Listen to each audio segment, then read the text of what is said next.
This time around, I cut ties with everyone and everything connected to Chloe. I blocked her on everything and took my college acceptance letter overseas. For the past few years, the goal was to stay on opposite sides of the planet. I was abroad, Chloe was in the States. Any news about her I ignored. When she was on break, I had class. When I was on break, she was in school.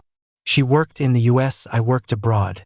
In my past life, I gave up a scholarship to a university abroad for Chloe. I gave up my career to be a house husband for her. I loved her for 30 years, my entire life, and she took it all for granted and threw it away. The day I died in a car crash, she was ecstatically getting married to another man. She was a user, always chasing what she couldn't have and tossing aside what she got. I wasn't going to live that life again. Watching the crowds flow through the airport, I pushed my suitcase along. My plan was to handle my mother's funeral and then say goodbye to this place for good. I hailed a cab and looked out at the city that no longer felt familiar. I'd lived here for over a decade, but I'd been gone for 6 years, and in that time, I hadn't paid any attention to what happened here. If there had been anyone else to handle my mother's funeral, I wouldn't have come back. When I arrived at Maple Creek, I pushed my single suitcase into the home I hadn't set foot in for 6 years. Everything looked the same. My mother died of cancer. In her final days, she called me more than once, begging me to come back, but I ignored her. Other than sending money for her living expenses and covering all her medical bills when she was bedridden, I did nothing else. I figured I'd done more than enough. When my mother was young, she was wild. She couldn't be tied down and she lived for herself. The pressure and burden of life fell entirely on my father, who worked himself to an early grave before he even hit 40. She never raised me when she was young, so when she was old, I just fulfilled my basic duty. A simple repayment for the gift of life. I watched as she was cremated at the funeral home. I was pretty much the only one there to handle things. She never took responsibility in life, so it was no surprise no one came to see her off in death. Otherwise, why would I have had to come all the way back to deal with her arrangements? I placed the urn in the niche, left a bouquet of flowers and some fruit, and that was it. I wouldn't be back. This was the one and only thing I'd ever give her. Leo, you finally decided to come back? Did you know that in the end, your mom just wanted to see you one last time, but she couldn't? How could you be so cruel? Chloe stood in the cemetery, dressed in a long, black overcoat. I glanced at her but couldn't be bothered to respond. She's always like this, thinking I should revolve around her, that I can't live without her. That's why she could brush me off and criticize me without a second thought. But I wasn't going to put up with it anymore. As I walked past her, Chloe grabbed my arm. Leo, are you still mad? It's been 6 years. You left the country without a word and cut off contact with everyone. I couldn't find you no matter how hard I tried. Do you have any idea how many times I flew overseas looking for you? I looked at her calmly. See? She's still the same, acting like she's the deeply devoted one. She could get drunk and wait for me outside my apartment after I left. She could search for me like a madwoman, and everyone around us would think she was crazy in love with me while I was the cold, heartless one. But who knew that she was the one who broke up with me? That she was the one getting way too close to Ethan? I was just giving her what she wanted. What right did she have to question me? In my past life, she always used the excuse that Ethan's family had been good to her to demand that I tolerate his behavior. She said she just saw him as a little brother, so what was wrong with being a little protective? Why was I so petty? The old me was stupid enough to believe her and put up with it. And what did I get in return? Her announcing she was marrying Ethan because he'd gotten hurt for her, and she had to take responsibility. Why aren't you saying anything? Leo, why did you just leave the country without a word? Chloe was still demanding an answer. I shook her hand off, my voice cold. What's it to you? Don't you know how hard I looked for you? Chloe actually had the nerve to say that. I laughed and rolled my eyes. Chloe, you were the one who broke up with me. I was the one who saw you kissing Ethan with my own 2 eyes. I was just granting your wish. What right do you have to come here and grill me? Chloe's brow furrowed. Is that why you're mad? I was just impulsive back then. I said it in a fit of anger. It was your fault for constantly going on about me and Ethan. I just wanted to piss you off. And I already explained it to you. I only kissed Ethan because we were playing a game at a class reunion. I pique da dare. It was just a game. I couldn't let him lose face. Could I? She said it all with such self-righteous conviction. I couldn't believe that even after 6 years, she still didn't think she'd done anything wrong. Suddenly, I felt like a complete idiot for how my past life had turned out, all because of a person like her. I didn't look at her again. With a sarcastic laugh, I turned and walked out of the cemetery. She seemed stunned that I would just leave, standing there frozen as she watched my taxi drive away. Back at the apartment, I thought about all the things I still needed to take care of. I had no family left in the country. The apartment and my mother's remaining affairs all had to be settled. It would probably take another 2 weeks. Thankfully, I could do my job remotely. For now, I'd have to stay in the old place. I tidied up, throwing out anything I didn't need. After I was done cleaning, I planned to go out and find a realtor to list the apartment for sale. I had just walked out of the realtor's office when I saw Chloe. She was like a ghost I couldn't shake. "Leo, what is it you want? It's been 6 years, aren't you over it yet? If I really wanted to be with Ethan, we would have gotten together years ago. But I didn't. I've always loved you," Chloe said as soon as she saw me, repeating the same old lines. I was getting seriously tired of it. "Chloe, we broke up a long time ago. I have nothing to say to you." I tried to walk past her and head home. Chloe followed close behind me. "Stop acting like this." "Fine, if you're still mad. I promise you, I won't hang out with Ethan so much anymore." "Chloe, are you nuts? What makes you think I'd ever get back together with you?" I didn't want to make a scene with her on the street, so I walked faster. "Chloe?" A familiar voice called out. I turned my head. Perfect timing. It was one of Chloe's best friends. In my past life, whenever I argued with Chloe about Ethan, this girl was always there, calling me petty and saying Ethan was just like a little brother to Chloe. When she saw me, she looked like she couldn't believe her eyes. After a moment, she finally confirmed it was me. "Leo, you're back? You finally decided to come home? Do you have any idea how Chloe has been going crazy looking for you? How could you just abandon her and leave the country like that?" Seeing me, she immediately started defending Chloe. I rolled my eyes. "And what business is it of yours? You?" She seemed so flustered by my comeback that her face turned red, shocked that I would dare speak to her that way. Of course, in my past life, I was always trying to please Chloe's friends for her sake. No matter what they said to me, I was always careful and submissive, trying to win over everyone in her circle. In the end, it got me nothing. And after Chloe has been so devoted to you, this is how you treat her? For the past 6 years, she hasn't been able to forget you. She's been miserable. Now you're finally back, and you're still treating her like this?" she said, pointing at me while Chloe just stood there and watched. "Whatever. For Chloe's sake, I won't say anything harsh. Just apologize to her. With how much she loves you, she won't hold a grudge. We're just looking out for her, and for her, I'll drop it." Chloe's friend was just as shameless as she was. What on earth made her think I was going to apologize to Chloe? "Are you done?" I asked, looking at her calmly. "What makes you think I'm going to apologize to Chloe? We broke up a long time ago." I looked at Chloe. "Listen up. And when you go back, make it clear to your little clique of so-called friends. You were the one who broke up with me, and I saw you kissing Ethan with my own eyes. Why should I pretend nothing happened? You can't just do whatever you want. The world doesn't revolve around you. And one more thing," I added. "If you let your friend point her finger at me again, next time I'll break it. Cut the drama." I turned and walked away. Chloe seemed shocked that I would air all of this out in public. She stood there, stunned, as her friend watched me leave. "Chloe, what is he talking about? You broke up with him? And what's this about you kissing Ethan?" Chloe's face darkened. She never thought I would spell everything out so clearly. She probably assumed I'd be like my old self, blaming myself for everything even when it wasn't my fault, never explaining anything just to protect her, and letting everyone misunderstand me. Chloe ignored her friend's questions and hurried in the direction I had gone. I went to the supermarket to pick up some daily necessities, then grabbed dinner before heading home. From a distance, I saw someone sitting by the flower beds downstairs. Who else could it be but Chloe? She looked drunk.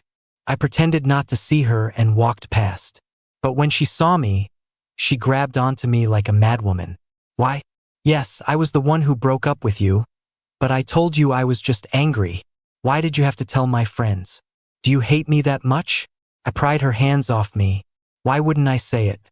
You think I'm still going to let everyone misunderstand me like before? It was your fault, but you pushed the blame onto me and let everyone think I was the bad guy without ever clearing my name. I was a fool then, but do you think I'm still a fool now? Chloe, stop pretending to be so devoted. You've probably started to believe your own act. Haven't you? What kind of girlfriend kisses another guy for a game? You were the one who broke up with me. Why are you afraid to admit it? You're just a selfish person. Now get lost and don't ever show your face in front of me again. I grabbed my bags and started to head upstairs, but she wrapped her arms around me tightly from behind. I rolled my eyes, lifted my foot, and stomped down hard on hers. Then I wrenched myself free and shoved her away. Chloe wasn't expecting my strength and stumbled, falling hard onto the ground, where she curled up in pain. For some reason, I thought of Vivien, the one who taught me self-defense. I wondered if she was back from her business trip yet. I'd returned in such a hurry that I didn't get to see her before she left, though we did talk on the phone. I didn't spare another glance for Chloe, who was still on the ground, struggling to get up. I buzzed myself into the building and went upstairs. After that night, Chloe didn't show up for 2 days. Just when I thought I was finally free of her, Ethan appeared. I never thought I'd be sitting face to face with him one day. I took a sip of my coffee, the chill in my bones slowly fading. My mind drifted back to my past life. Ethan claimed to be Chloe's little brother, but his actions went far beyond that. When Chloe was still my girlfriend, every time we went on a date, he would call her with some excuse to make her abandon me. It was always a sprained ankle or a stomach ache. He even called her once because he burned something on the stove. And Chloe fell for it every single time, ditching me for his ridiculous reasons, only to come back later with red-rimmed eyes and an apology. And me? I was an idiot back then, swallowing my anger every time for Chloe's sake. It only made him bolder. He would provoke me behind Chloe's back, sending me suggestive pictures of them together. When I confronted Chloe, she would just tiredly say she was only taking care of Ethan, that he was like a brother to her. How laughable. A brother. Later, after I married Chloe, I was at home slaving away, doing her laundry and cooking for her, while she would leave me alone with a table full of food to go cook for Ethan. She said Ethan had a sensitive stomach. It got to the point where she started bringing him home for me to cook for every day. If I asked Ethan to wash a single dish, she'd get upset and snatch it away to wash it herself. Afterward, she'd scold me, saying Ethan was a guest and how could I make him wash dishes. Looking back now, I just want to slap my past self. I looked up at Ethan.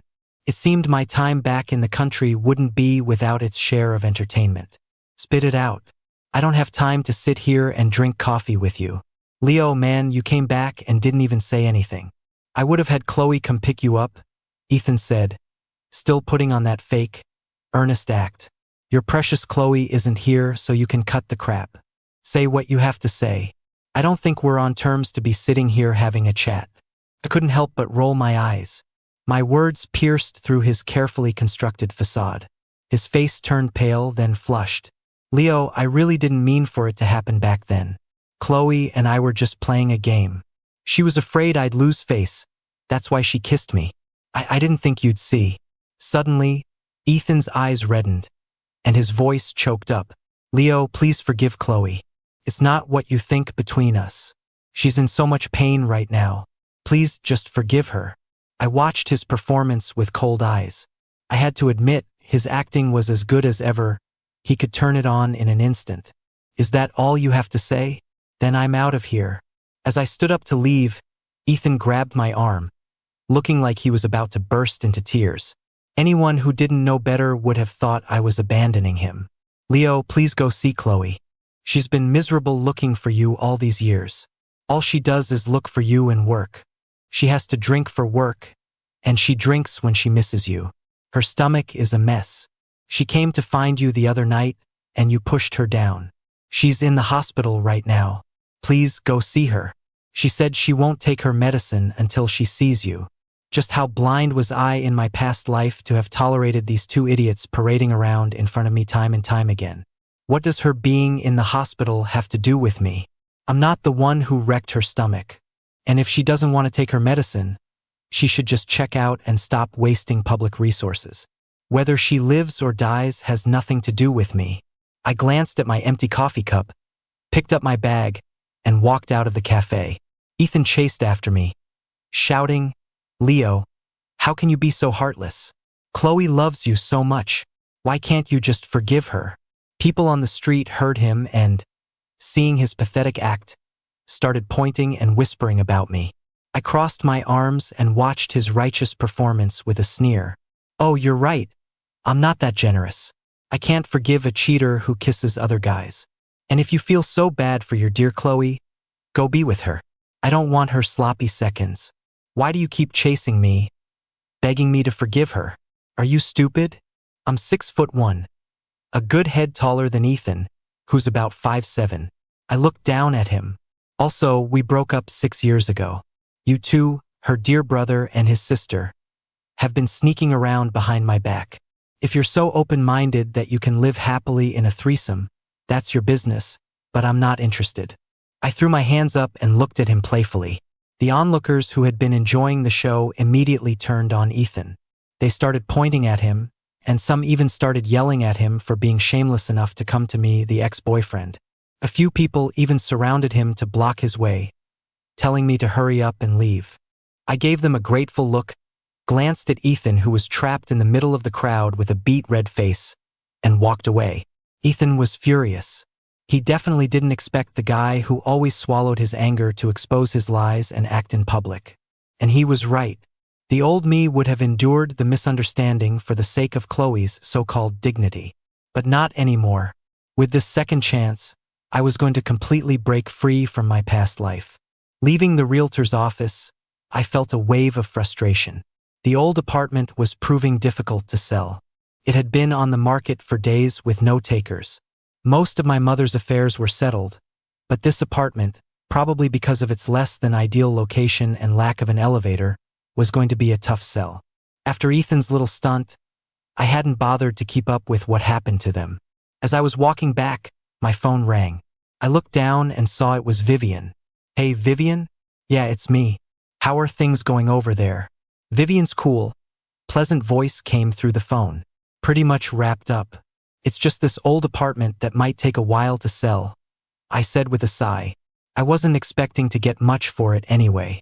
"Okay, I'm finishing things up here. I'll be back to see you in a few days," Vivien said after a pause, a light laugh in her voice. I was a little confused. "You're coming back to the States?" "Yep. Wait for me." Vivien didn't elaborate, and I didn't feel right pressing her. I just assumed she had business to attend to back home. I met Vivien in college when I was studying abroad. She was about to graduate at the time. We got to know each other after being paired up for a school competition. Over the years, Vivien has looked out for me a lot, and we've stayed good friends. I had no idea what was bringing her back to the country this time. "Okay, let me know when you land. I'll pick you up from the airport." Just as I was about to hang up, Chloe, who had been missing for a few days, reappeared. "Leo." She looked haggard and her hair was a mess, a far cry from the polished woman she'd been a few days ago. "Leo? Is someone calling you?" Vivien heard her from the other end of the line. I ignored Chloe and just grunted a yeah into the phone. "Okay, I'll talk to you later. I got something to deal with. Text me when you're on your way. Bye." "Wait for me, Leo." Vivien's voice came through, sounding a little down, but I didn't have time to think about it. "What do you want now? Haven't you been annoying enough? Why was Chloe so relentless? When I actually loved her in my past life, she never seemed to appreciate it." Chloe's eyes were bloodshot, as if she hadn't slept in days. Her voice was hoarse. "Leo, what do I have to do for you to forgive me? Why won't you believe me no matter what I do or how I explain it? What will it take for you to stop being angry?" I suddenly found it hilarious. Did Chloe really think I was just throwing a tantrum? Who holds a grudge for 6 years? She was insane. I walked past her, not wanting to get into another pointless argument. Why won't you believe me? I told you there's nothing between me and Ethan. I just see him as a little brother. His family was good to me, so I just look out for him a little more. What's wrong with that? Do you have to be so petty about everything? Chloe screamed, her usual gentle demeanor gone. Chloe, don't be like this. I'm sorry, it's all my fault. I shouldn't have let Leo misunderstand. I don't know when Ethan showed up. My head started to ache. These people were so clingy and self-righteous. Without a second thought, Chloe turned to comfort Ethan. It's not your fault, Ethan. There's nothing like that between us. What right does Leo have to misunderstand? Our consciences are clear. Chloe, it is my fault. I'm sorry. I didn't know Leo cared so much. I'll stay away from you from now on. Ethan started with his pathetic, sympathy-seeking act again. Chloe looked at me, furious. She never thought she was wrong, it was always someone else's fault. She saw herself as gentle, generous, and elegant, but in reality, she was just a selfish and cold person.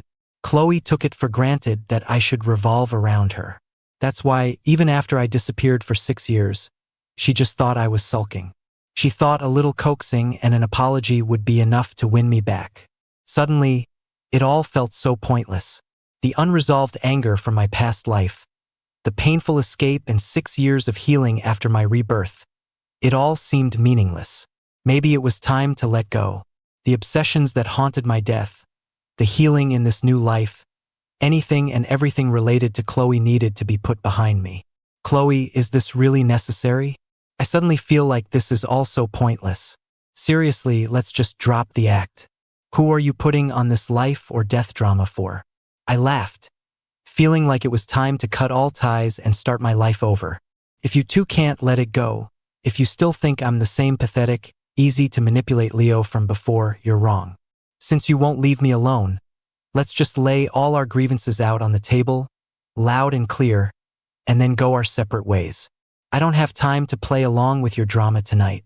Tomorrow, 2 o'clock in the afternoon at the Grove. I'll be waiting for you. I left the two of them standing there, stunned, and went upstairs. They had completely ruined my evening. Chloe and Ethan really were two of a kind. Their dramatic act was so polished it could make everyone around them praise their deep love while I was painted as the ungrateful jerk. Since I planned to settle all scores, I figured I should gather everyone involved. I'd deal with it all tomorrow afternoon and put an end to this constant headache. Besides Ethan, the only other people who knew about my relationship with Chloe back then were her best friend, her cousin, and my friend, Jax. He was the only one who believed I would never do something like that. I had kept in touch with Jax over the past 6 years. I sent out invitations one by one to everyone who knew the situation but had misunderstood me. Then, I opened my laptop and clicked on a long sealed file. The next day at 2 p.m., I went to the Grove with the materials I had prepared. I arrived a little late on purpose. When I got there, everyone else had already arrived. I sat down across from all of them, sizing up the faces I hadn't seen in 6 years. When they saw me, their self-righteous anger from the other day was gone, replaced by a certain awkwardness. Chloe sat in silence, just staring at me. Leo, you're back. Why didn't you give us a heads up? If it weren't for your sudden invitation, we wouldn't have known you were in town. Chloe's cousin smiled, her eyes darting between me and Chloe. It's good that you're back.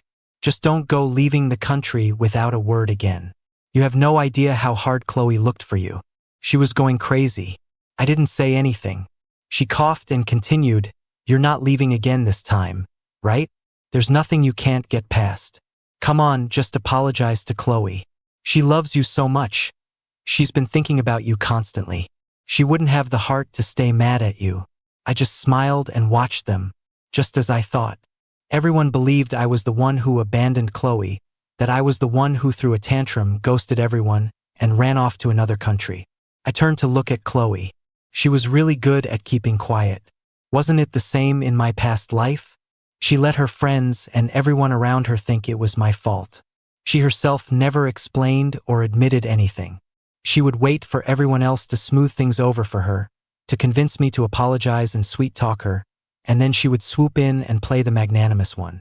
It made everyone around her think Chloe was madly in love with me, that she was so generous and forgiving for my sake. She really committed to that deeply in love, good person persona. Her cousin coughed a few more times, trying to ease the tense atmosphere. Hey, let's not fight. We're all friends here. Let's not hurt our relationship. Leo, stop being mad at Chloe. Cherish what you have. Cherish it? What's there to cherish? She acts like a saint in front of you all, pretending to be so devoted, but behind your backs, she's hooking up with her precious little brother. And she has the nerve to say she's crazy about me, I said with disgust. Ethan couldn't take it anymore. Leo, I told you it's not what you think between me and Chloe. We really are just like brother and sister. I was tired of his excuses.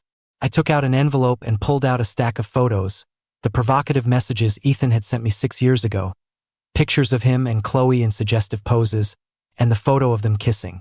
I tossed the photos onto the table. At first, they were confused, but as they looked closer, their faces flushed with embarrassment. See? They all knew the content of those photos went far beyond a brother-sister relationship. No one could look at them and pretend there was nothing going on. Chloe's face was grim. Ethan clearly hadn't expected me to have kept this stuff, let alone print it out and bring it up in public.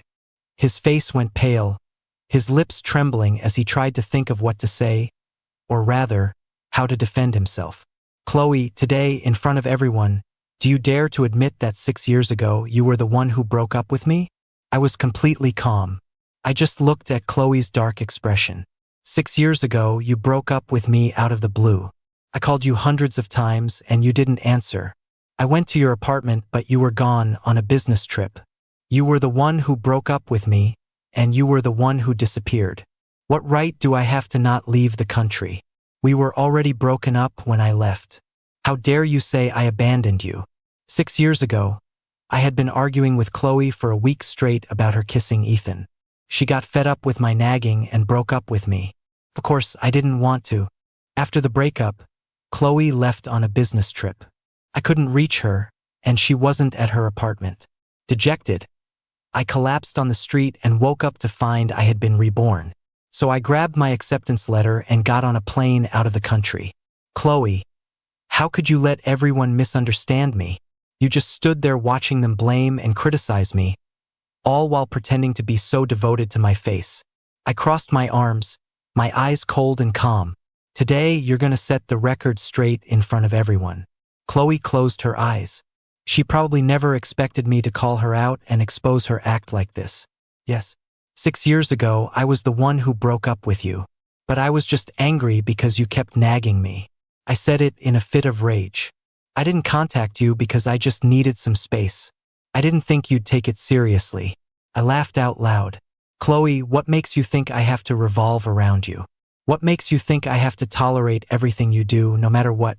You breaking up with me was just a fit of anger, you kissing Ethan was just a game, and you disappearing was just you needing space. What makes you think I would just wait around for you? Am I that pathetic? Who do you think you are, to assume I'd wait for you forever?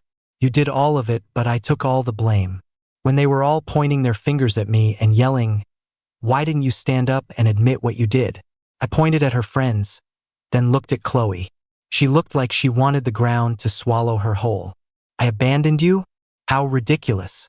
You broke up with me and disappeared, and I just let you go.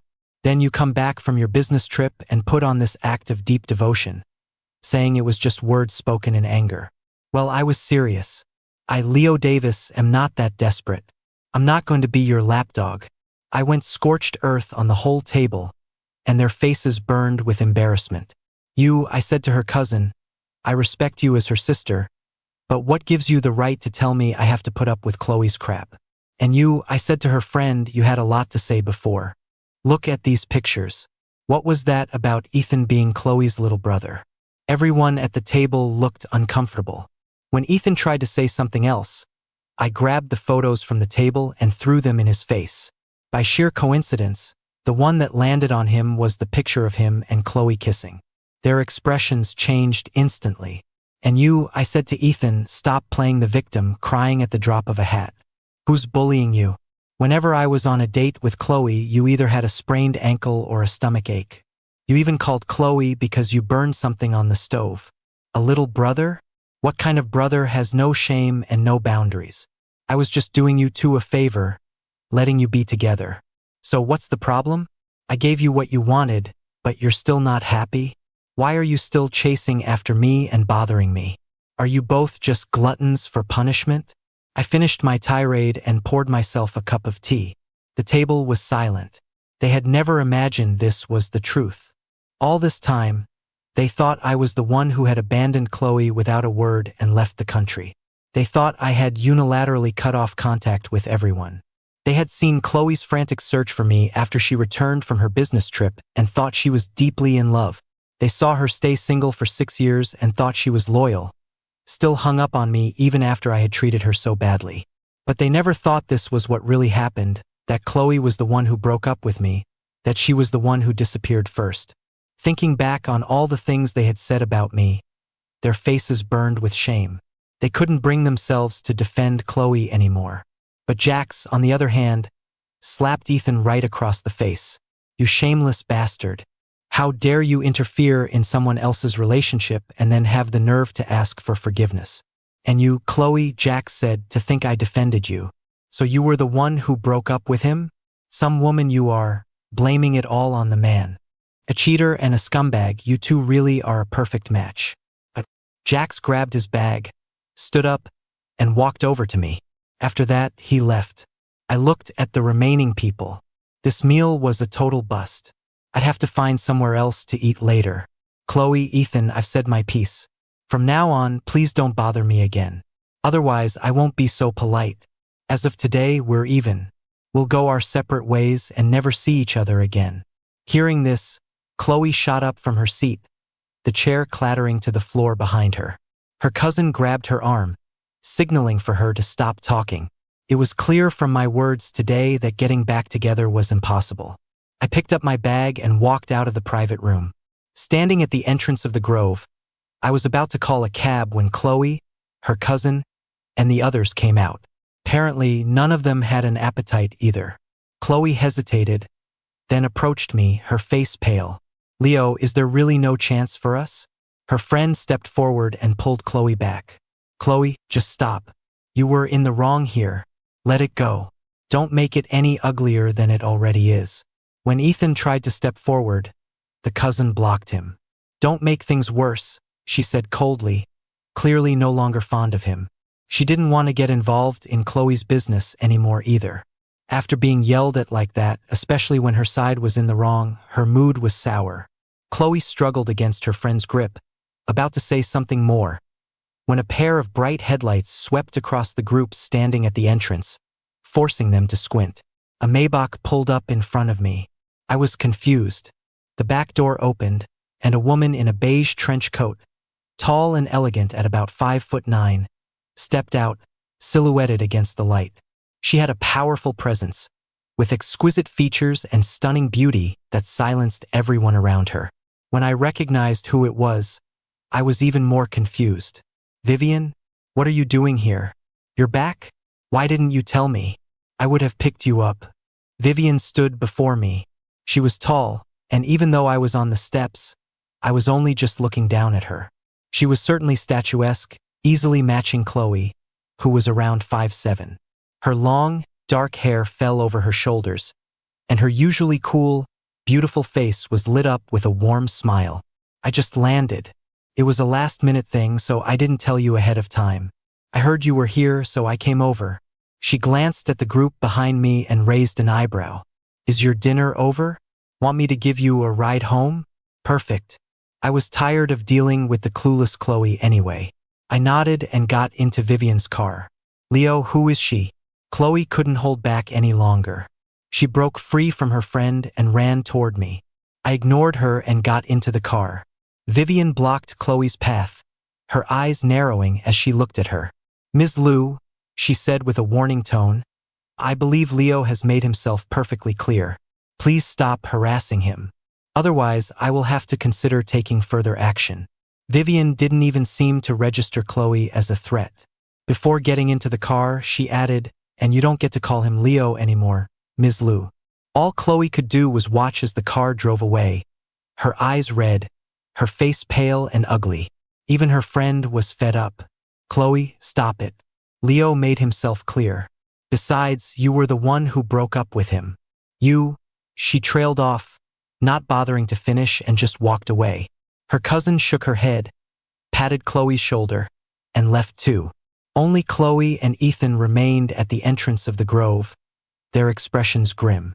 The sky gradually darkened, and the streetlights flickered on, their light streaking across the car window. I was still a little surprised to see Vivien suddenly appear. "I thought you said you had a few more days. Why are you here today?" Vivien seemed to be in a good mood. "Yeah, I pulled an all-nighter and got everything done, so I came today." "So urgent? Was it something important that brought you back?" I frowned, unable to think of what could be so pressing. But Vivien just chuckled. "Yes, it was a very urgent matter." Then she changed the subject. "Did you get enough to eat? I came straight here from the airport to pick you up." "I haven't eaten yet." Vivien looked at me intently, and for a second, I thought I saw a hint of grievance in her eyes. I must have been mistaken. "Actually, I haven't eaten either. Let's go together." Vivien and I went to get dinner. I was starving after leaving the grove, but after getting everything off my chest, the food tasted even better. After dinner, Vivien drove me home but lingered downstairs. I looked at the exhaustion on her face. "You're not going home?" She just looked at me and said, "I don't have a place to stay." I looked at her skeptically, then glanced at the driver. "You didn't book a hotel?" Vivien said it as if it were the most natural thing in the world. There was only one room left at the nearby hotels, so I gave it to the driver. "You can put me up for the night, can't you? You know what kind of person I am." I was still skeptical. "There are no rooms left?" "I doubt it. It's not peak season." Vivien rubbed her temples, looking genuinely exhausted. "Maybe I just didn't check enough places, but I pulled an all-nighter, and I'm really tired."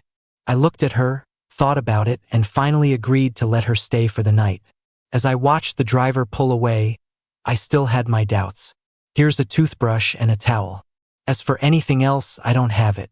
I haven't been back in 6 years, so I didn't bring much with me."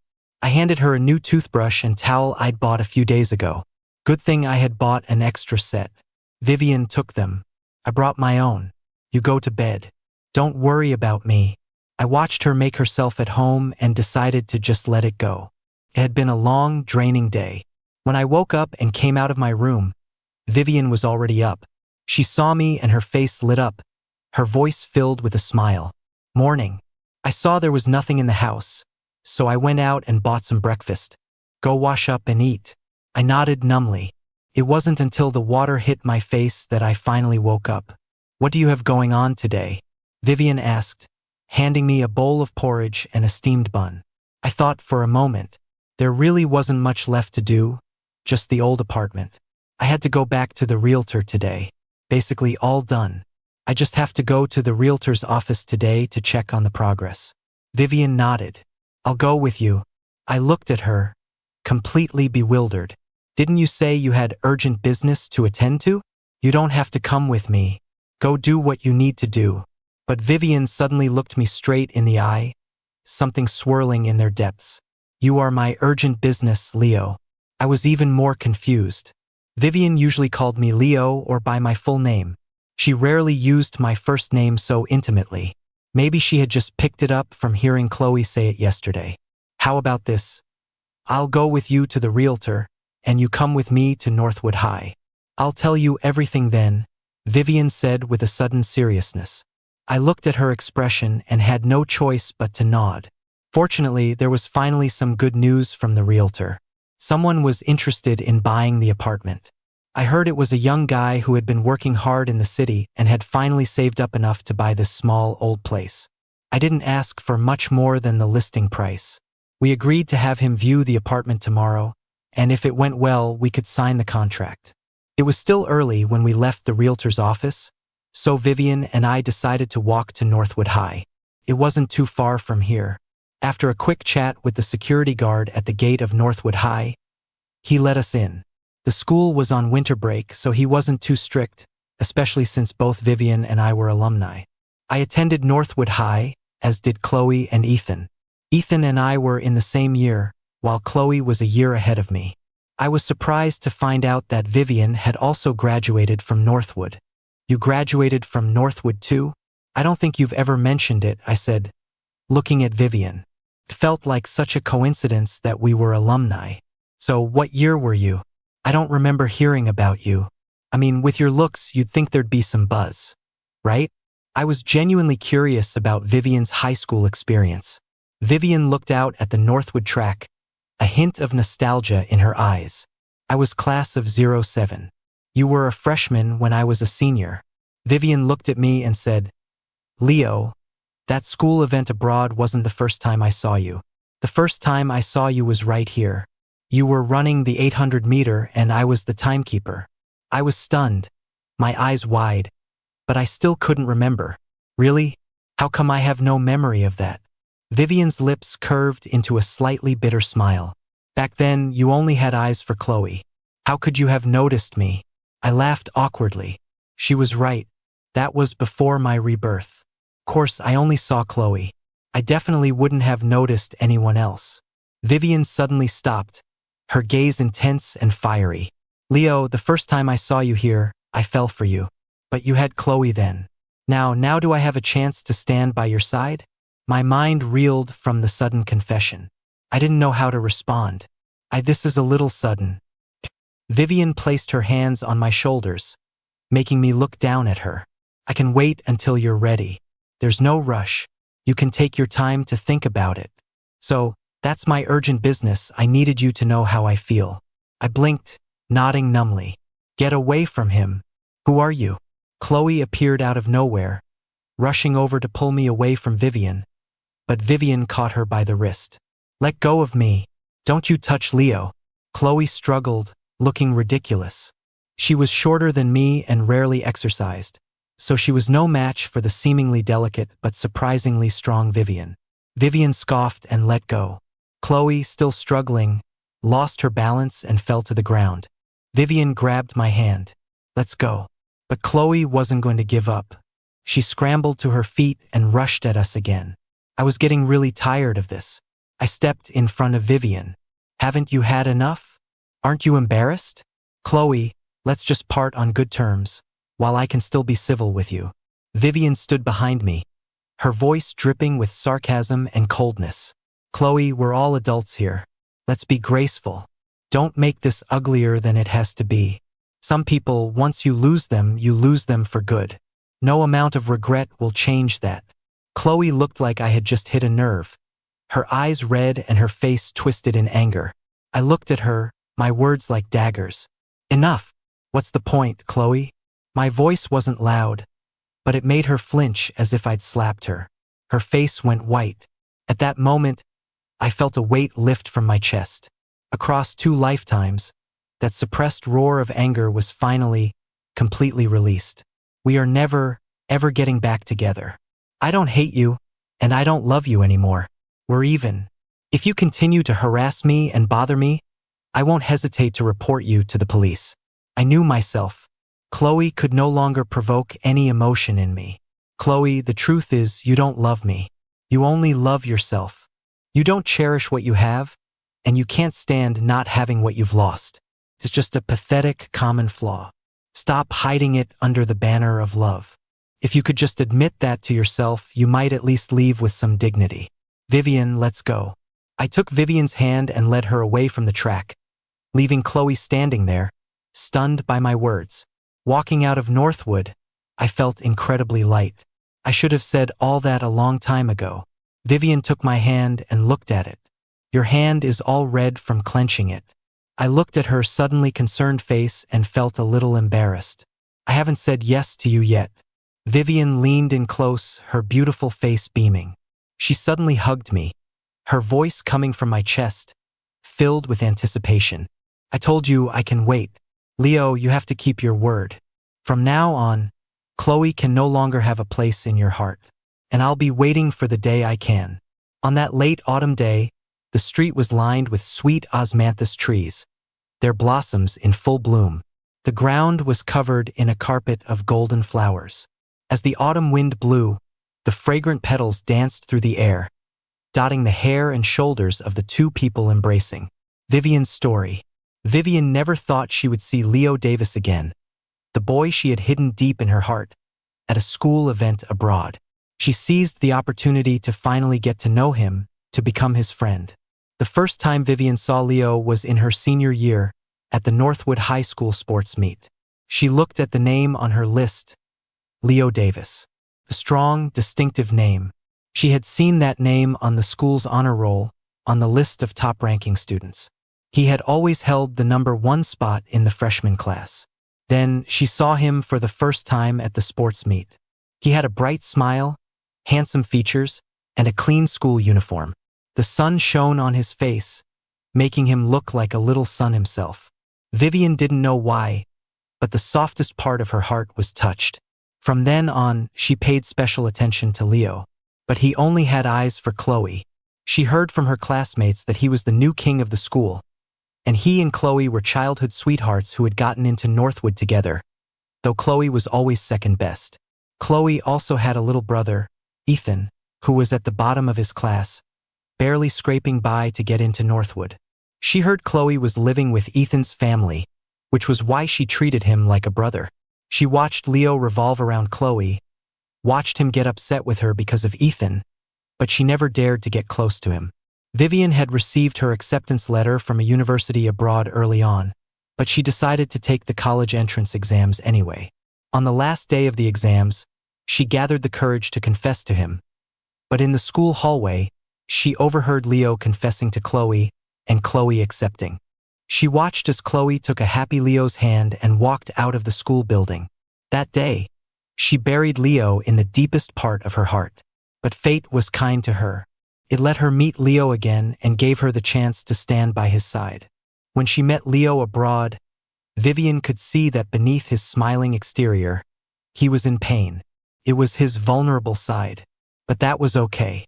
She was willing to wait for him to lick his wounds, to be there for him as he healed himself. Chloe's story. Chloe never thought she would completely lose Leo. Growing up, she was used to him revolving around her, always chattering by her side. So she took it for granted that he couldn't live without her. Even after he disappeared for 6 years, I always thought that if I could just find him, coax him a little, apologize, Leo would come back to me just like before. But I was wrong. So wrong. Back then, I was tired of Leo constantly getting upset with me over Ethan. I really did just see Ethan as a little brother, but I also knew we had crossed a line. I don't know what came over me that day at the class reunion.